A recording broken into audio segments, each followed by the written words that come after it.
Hello friends, welcome to job guide. 2024 সালে SSC জিডিতে general অ্যাওয়ারনেসের যে সমস্ত প্রশ্নগুলো এসেছিল তার এমসিকিউ পর্ব 13 নিয়ে আজ আমরা আলোচনা করব, যা 23শে ফেব্রুয়ারি 2024-এর শিফট 1-এ এসেছিল। চলো শুরু করা যাক। সাইখোম মীরাবাই চানু একজন ভারতীয় বক্সার, ভারতীয় কুস্তিগির, ভারতীয় ভারোত্তোলক না ভারতীয় সাইক্লিস্ট? সাইখোম মীরাবাই চানু তিনি একজন ভারতীয় ভারোত্তোলক বা ইন্ডিয়ান ওয়েট লিফটার। অপশন 3। তিনি 2020-র টোকিও অলিম্পিকে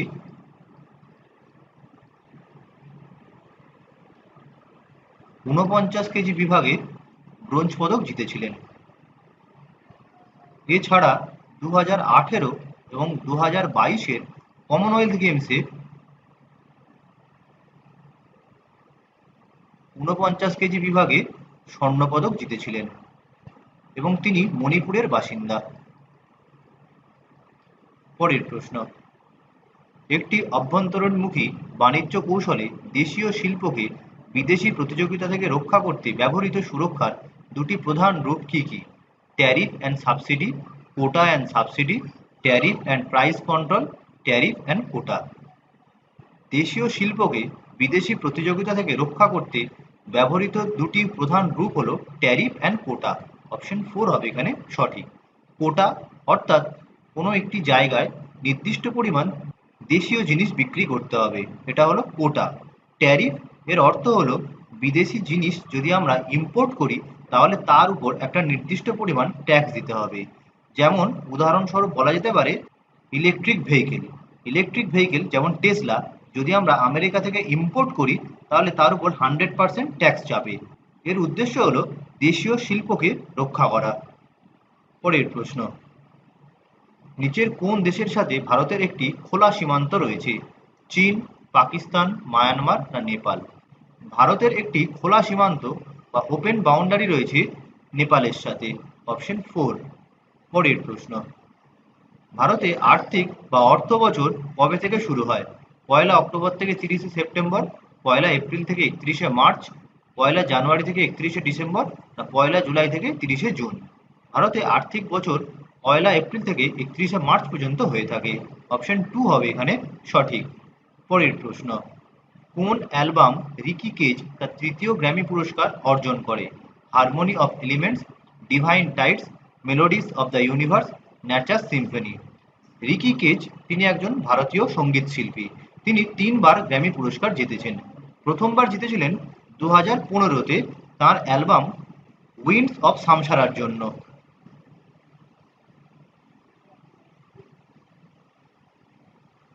এরপর 2022 সালে জিতেছেন ডিভাইন টাইডসের জন্য এবং ঠিক তার পরের বছর 2023 সালেও এই ডিভাইন টাইডসের জন্য তৃতীয়বার গ্র্যামি পুরস্কার অর্জন করেন। অপশন 2 হবে এখানে সঠিক।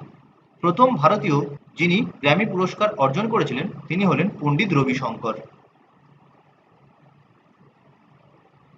পরের প্রশ্ন, কোন ধরনের শুটিং খেলায় ক্রীড়াবিদরা 10 মিটার, 25 মিটার এবং 50 মিটার দূরত্ব থেকে লক্ষ্যবস্তুতে গুলি করে? ধনুর্বিদ্যা, রাইফেল শুটিং, স্কিট শুটিং না বাইথলন?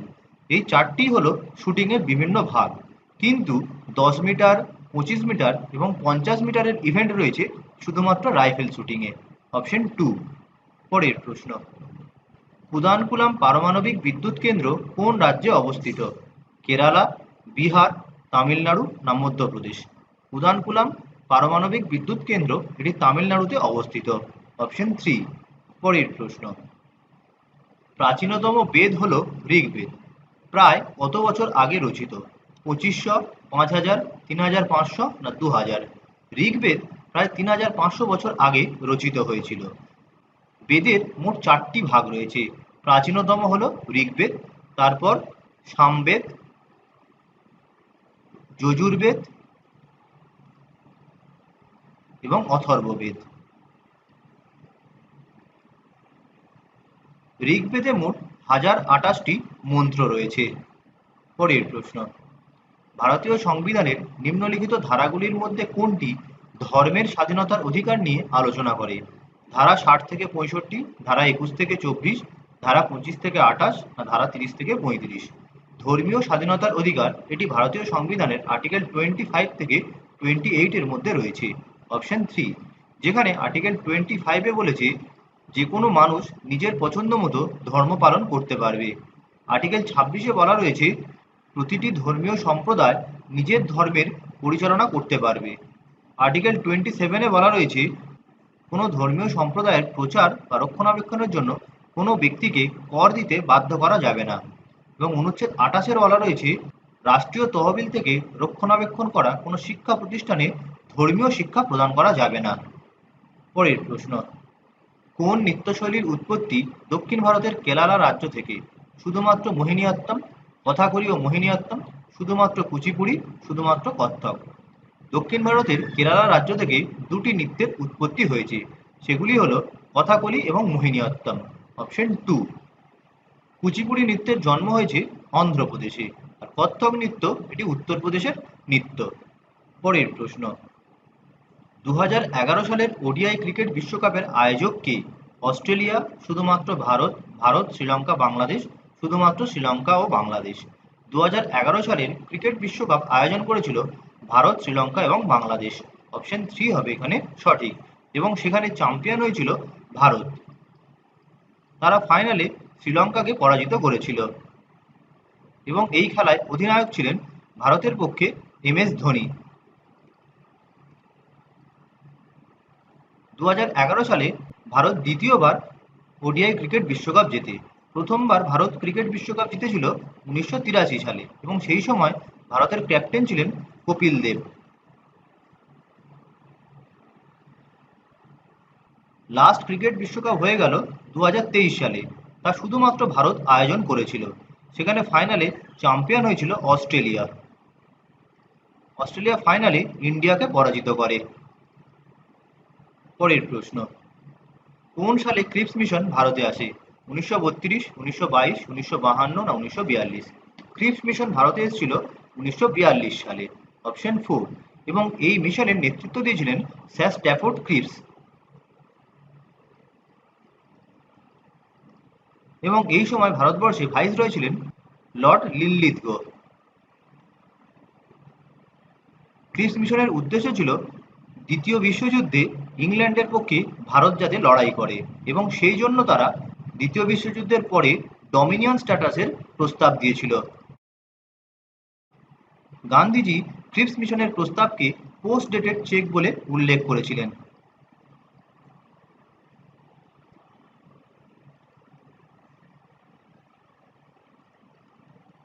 পরের প্রশ্ন, ভারতীয় সংবিধানের অনুচ্ছেদ কত মৌলিক অধিকার প্রয়োগের ক্ষেত্রে সুপ্রিম কোর্টকে একটি বিস্তৃত এখতিয়ার দেয়? 31, 226, 13 না 32? মৌলিক অধিকার যাতে সব জায়গায় সঠিকভাবে পালন হয়, এই জন্য সুপ্রিম কোর্ট আর্টিকেল 32-এর মাধ্যমে রিট জারি করতে পারে। অপশন 4 হবে এখানে সঠিক। এই আর্টিকেল 32-কে ডক্টর বাবা সাহেব আম্বেদকর সংবিধানের হৃদয় ও আত্মা বলে উল্লেখ করেছিলেন, হার্ট অ্যান্ড সোল।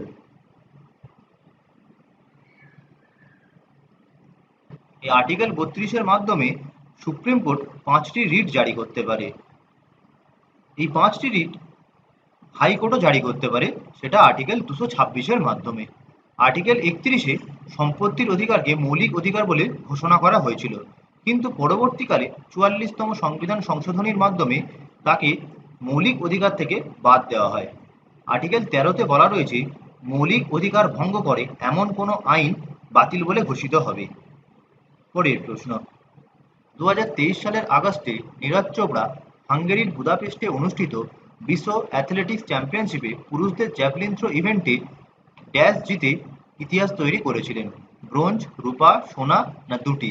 2023 সালের আগস্ট মাসে নীরজ চোপড়া বিশ্ব অ্যাথলেটিক্স চ্যাম্পিয়নশিপের জ্যাভলিন থ্রোতে স্বর্ণপদক জিতেছিলেন। অপশন 3 হবে সঠিক। এছাড়া তিনি 2020 টোকিও অলিম্পিকেও স্বর্ণপদক পেয়েছিলেন।